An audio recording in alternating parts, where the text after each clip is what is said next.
আনন্ত আম্বানির সঙ্গীত আর বিয়ে নিয়ে হচ্ছে সমালোচনা। একটা বিষয় নিয়ে নেটিজনেরা ঝাড়ছে ক্ষোভ। কি বিষয় জানাচ্ছি গসিপসে। এদিকে প্রভাসের কালকি মুভি বক্স অফিসে যেন থামছেই না। হিন্দি বক্স অফিসে পুরা একদম ইতিহাস গড়ার মতো অবস্থা। এন্ড ফাইনালি থাকছে বলিউডের কিল মুভি পুরা হইচই ফেলে দিল। ইভেন জন উইকের ডিরেক্টর পর্যন্ত এটার রিমেক বানাতে চায়। কি আছে এই মুভিতে জানাচ্ছি গসিপসে। প্রথমে আসি আনন্ত রাধিকার বিয়ের প্রসঙ্গে। আনন্ত আম্বানি আর রাধিকা মার্চেন্টের বিয়ে আসছে 12 জুলাই, আর 5 তারিখ হয়ে গেল তাদের বিয়ের সঙ্গীত অনুষ্ঠান। আর এসব কিছু নিয়েই তো চলছে সোশ্যাল মিডিয়ায় তুমুল মাতামাতি। এরই মাঝে Indian comedian Varun Grover Mumbai traffic police ডিপার্টমেন্টের একটা নোটিশ তার অফিসিয়াল টুইটার হ্যান্ডেলে শেয়ার করলেন। যে নোটিশে বলা হয়েছে 5 জুলাই আর 12 জুলাই থেকে 15 জুলাই ব্যান্ড্রা কুর্লা কমপ্লেক্সের আশেপাশে একটা পাবলিক ইভেন্টের কারণে বেশ কিছু রাস্তায় এন্ট্রি রেস্ট্রিক্টেড থাকবে। এখন এটা তো সবাই জানে যে 5 জুলাই ব্যান্ড্রা কুর্লা কমপ্লেক্সে জিও কনভেনশন সেন্টারে হয়েছে আনন্ত রাধিকার সঙ্গীত উৎসব, আর 12 জুলাই থেকে 15 জুলাই চলবে বিয়ের অনুষ্ঠান। আর এ সময় বলিউড হলিউডের তারকারা ছাড়াও অনেক হাই প্রোফাইল লোকজন এখানে এসে হাজির হবেন। সো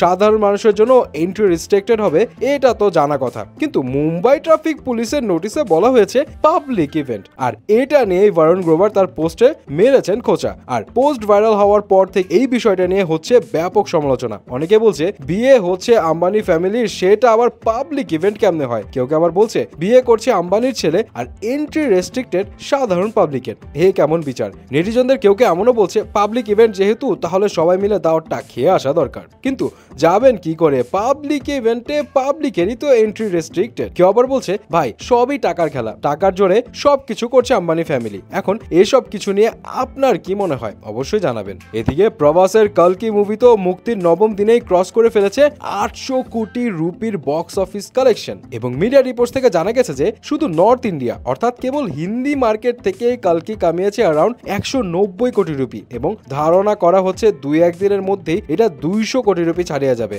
আর এমনটা হলে এটাই হতে যাচ্ছে 2024-এর এখন পর্যন্ত highest grossing Hindi film. So definitely এটা একটা হিউজ রেকর্ড। আর সবকিছু দেখে মনে হচ্ছে এখন কালকি মুভির বক্স অফিস 1000 কোটি ক্রস করা জাস্ট সময়ের ব্যাপার। ফাইনালে আসি কিল মুভির কাছে। কিল মুভির ট্রিজার ট্রেলার সেরকম কোনো নাম ছিল না, হাইপও ছিল না, কিন্তু মুভি মুক্তির পর এখন পড়ে গেছে হইচই। আর ওয়ার্ড অফ মাউথ ভালো হওয়ায় এই মুভিটা এখন চলে গেছে পুরাই অন্য লেভেলে। যারা কিল মুভি দেখেছে সবাই বলছে কিল মুভির অ্যাকশন যে লেভেলে হয়েছে এমন অ্যাকশন হিন্দি মুভিতে এর আগে কখনো হয়নি। ইনফ্যাক্ট এনিমেল থেকেও সেরা মুভি। এখানে ভায়োলেন্স পুরো অন্য লেভেলের। শুধু তাই নয়, কিয়ানু রিভসের জন উইকের ডিরেক্টর তিনি চাইছেন এই মুভির হলিউড রিমেক বানাতে। সো বুঝতেই পারছেন কোন লেভেলের মুভি বানানো হয়েছে। আর সবচেয়ে মজার ব্যাপার হলো এই ফিল্মে যিনি নায়ক তিনিও কিন্তু খুব একটা জনপ্রিয় কেউ নন, কিন্তু সত্যিকার অর্থে এই ফিল্মের অ্যাকশন সিনগুলো যেভাবে ডিজাইন করা হয়েছে এমন অ্যাকশন সিন হিন্দি মুভিতে এর আগে কখনো দেখিনি। আর এমন ফিল্ম মানুষ পেয়েছিল কিয়ানু রিভসের জন উইকের দেখার সময় আর রেড রিডেম্পশন মুভি